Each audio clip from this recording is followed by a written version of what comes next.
I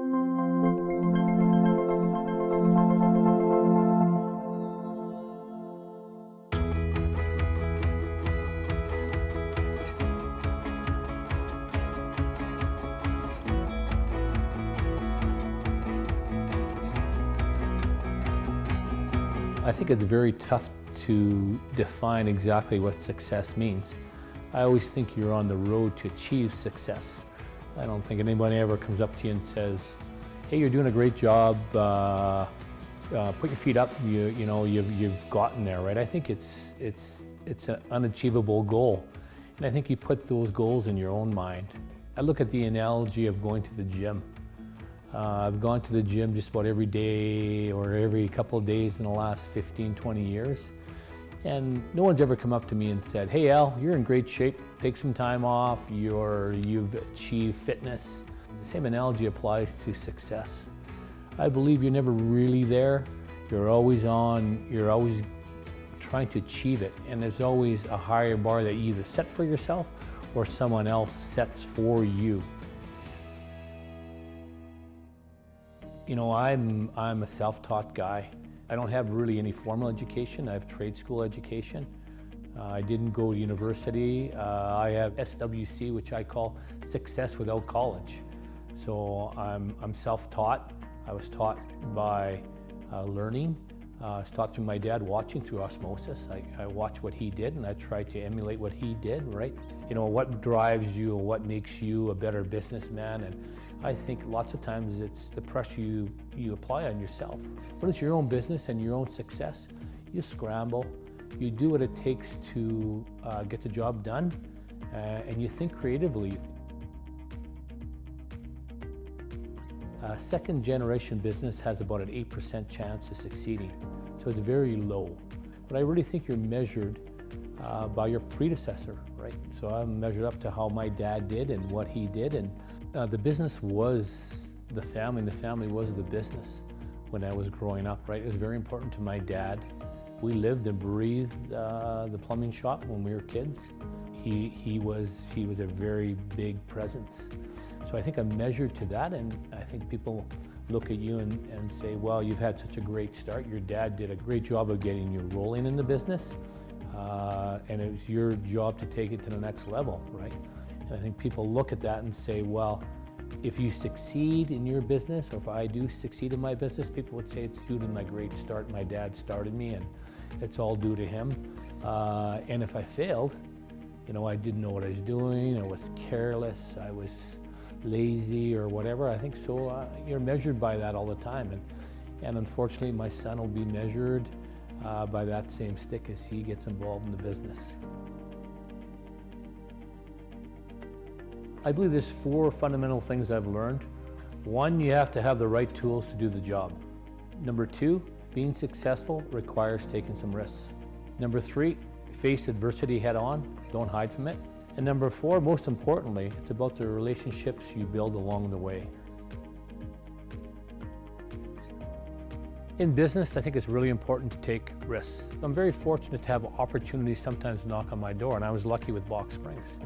Actually started with one gentleman, Garth Valeski, came to my door and looked at developing a property in the northwest side of town. He had a quarter section of land, beautiful piece of property, but it had no servicing to it. And the servicing was a section of land away. We looked at that and we tried what we could to get that to go, but it didn't quite, you know, just didn't make sense quite yet, right?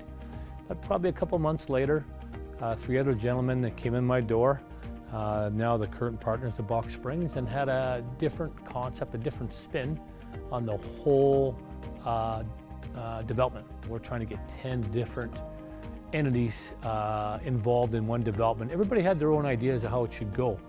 Well, the 3 of us or 4 of us sat down and said, you know, we need to get control of this. And if we want to get control of this, we have to buy everyone out. And we did. We bought every landowner out in that area, maybe a little too aggressive at the time.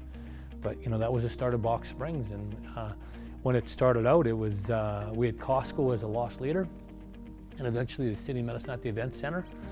It's been a very successful project since then. It was some very heavy lifting, and I wouldn't recommend anybody start here. This is not for the weak of heart, for sure. When challenges present themselves, I find the best way to resolve them is not to walk away, not to stick your head in the sand, but to face adversity head on. In business, you're going to face a lot of problems, but I found the sooner that you address and face the problem, the sooner you feel better about it. The early 2000s, 2007, we seen an opportunity in Medicine Hat to build condos. We spotted a very nice view property in Northeast Crescent Heights that was a prime piece of real estate at that time. We got our first building underway and we got our pre-sales in gear, and it looked like it was going to go very well. In the first 3 months after the design was finished, we sold 24 doors. And it looked really good, right? So based on that, we green-lighted all 88 doors, and we started to build condos. Everything was looking very good, and then late 2008-9, the market fell off. We went into recession, and we were stuck with a ton of inventory, right? So what was the plan? What were we going to do? So we looked at rent to own. We lowered our price point. We tried 3 or 4 different things without any success. Weren't sure what to do, right? And the bills were starting to pile up, and the interest was starting to pile up. Servus was with us every step of the way. We tried to brainstorm to come up with an idea to move these doors, and we tried a different concept, which was renting these doors out.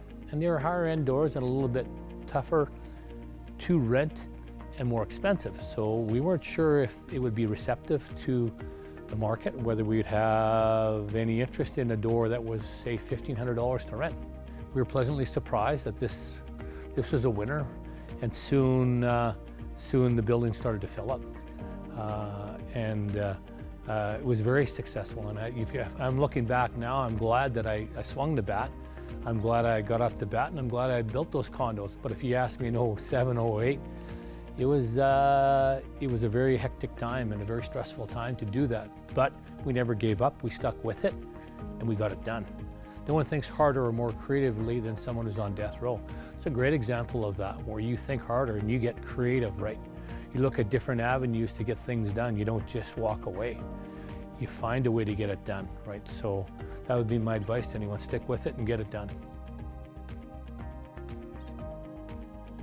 I really believe that relationships are the cornerstone to your business, whether it's with your staff or your customers. A fundamental thing you need to work on all the time, because it builds your business. My dad was an easygoing guy, and I'd watch his business dealings go on, and I thought that people were taking advantage of him. He was a small, little, unassuming guy with a speech impediment. And nothing was really further from the truth. It wasn't that. He was building relationships in a brand, and he was making sure people were well looked after. And I didn't realize that. And maybe that's why early in my career I was so aggressive, right? I'd only have one goal. We had to win, and we had to win the money, right? And the relationship part of it didn't really matter, because it was about the money, and I was wrong. It's about the relationship, right? And the profit and the money will come with it, right?